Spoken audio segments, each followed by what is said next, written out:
parents are involved. I think they're just like, we want a huge payday if she goes back. I do believe that. And two things get to be true. I mean, you could be on a show and still join the strike. That's no one's, but listen, I said the last episode that Nene is the one that should really, like, if Bethany wants to really come out swinging when these names are revealed, they should tout Nene out. And I understand what you were saying. Maybe that's true about the lawsuit.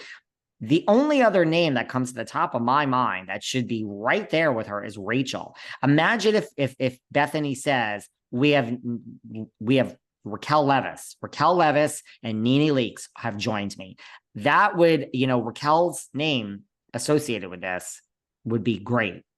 Talk about taking advantage of the opportunity. Bethany and the lawyers could say, here is what she experienced, and it would just be great, but do you think that she has experienced that is so lawsuit worthy? I mean, she did cheat with Tom Sandoval.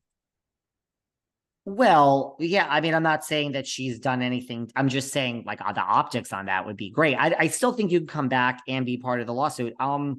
Well, she's going to say, she was abused and forced to film and the reunion, she didn't want to go to the reunion and it was traumatizing for her. And then she had the one-on-one with Andy. You could say a lot of things, honey, when you have a lawsuit.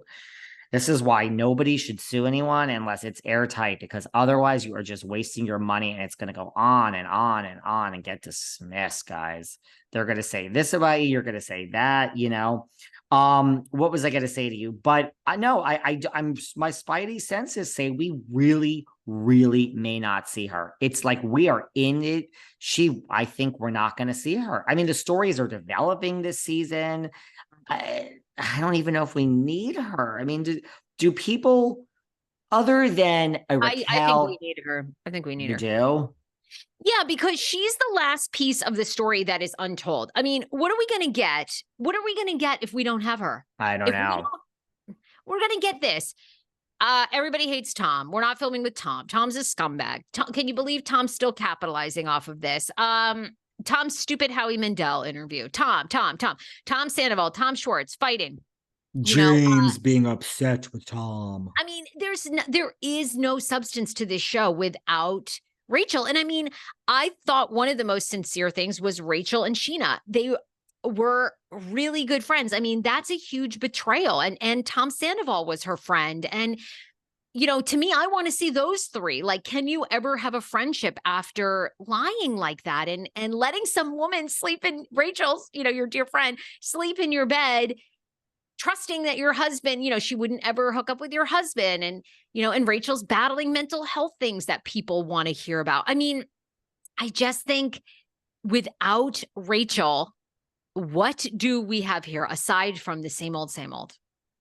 Yeah, when Allison Dubois was on my podcast recently, she said, she's like, where do you go from Scandival? Like, yeah, I mean, I don't know if the next season's going to be as interesting as like a lot of people think. A lot of people have been DMing and saying like, yeah, I'm not going to watch it anymore. Like the Scandival's over. There's nothing more, right? There's nothing more really.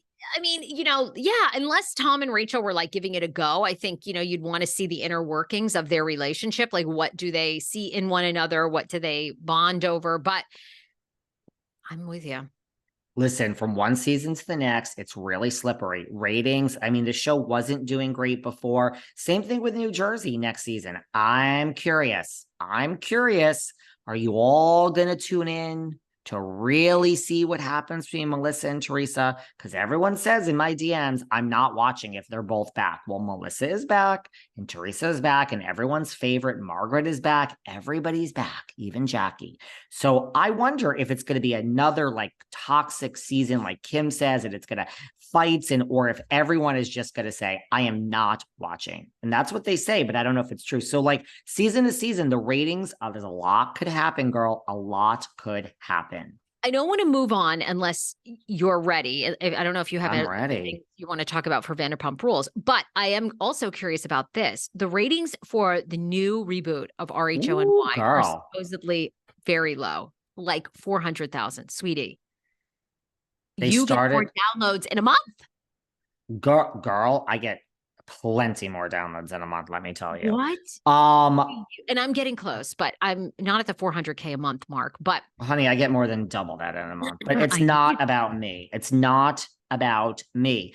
I Here's will the tell thing. you, I love the RHONY reboot. I love it. A I'm lot of obsessed with people the really fashion. I love the fashion. I love the mindlessness. I am curious about Jenna Lyons. I like all the women. But this is maybe why maybe I have bad taste in television because no I'm the only people. one. People, but I don't think people like it, right? Well, here's what I don't understand. Here is what I don't understand. We had a major crisis on our hands that everyone cried and said this in RHONY season 13. Major crisis. My good friend Ebony tells me that they're already studying season 13 in race relations courses in college, and that when we look back on this, it's going to be a true mark in time, this season 14 RHONY. That's what my good friend Ebony says. Okay. I love you, Ebony. Now, we had this, and the ratings for this horrible season were like in the 700s. Disaster. Woo, disaster. Now we have a show that comes back and starts in the sixes and then is in the low sixes and the fives. And it is in the fours. Oh, I know. We play things back on DVR and this and that. I mean, can we just, I don't really focus on that. I focus on the overnights because you're comparing apples to apples. Yeah, I mean, so the ratings are not good. There are some people that feel the same as you. I know people that enjoy it. I do. I like it. Yeah. I'm not sure. Look, I hesitate because I say so many bad things about so many people.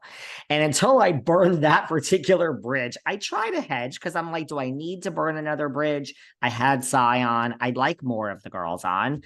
I'm going to a party in the Hamptons this weekend with one of them, which we'll get into later. But I just don't look. I agree with Bethany. Like when Bethany, and I think Jill even said this when they're on the podcast together, like, what is happening? It's other than the fashion. I mean, granted, where they were in Sag Harbor, right down the street, from literally a block away from me at Page. But what is this show about other than the fashion? Nothing is happening. I think that's what they want. I think it's already been ordered for a second season. I think they're going to want. I think they're going to try to see, will it grow? And I think growth now means, can we get it to 800,000? Can we get it to 900,000 viewers? Because all you got to do is make enough money with your advertisers. Do you have to, are you making bank? The days of like getting a 5 million, episode audience of Seinfeld are long gone. So I think, can we get close to 1 million? And then we're in the gold, So I love it. It's about nothing. It's about Jenna Lyons not spending the night at someone's house and the heat going out. But that's what they want because this is what they want. I love it because I turn it on in the background. I fold laundry. I play with my son. He's playing trucks, and I come back and I haven't missed a thing, and I think the women are great with fashion. I've already gone to Bryn's Amazon page and I'm like, I want to buy this, this, and this. I love that she even came out in a real animal fur coat, which is like so taboo, but they all seem to wear real animal fur now. I don't know where Pete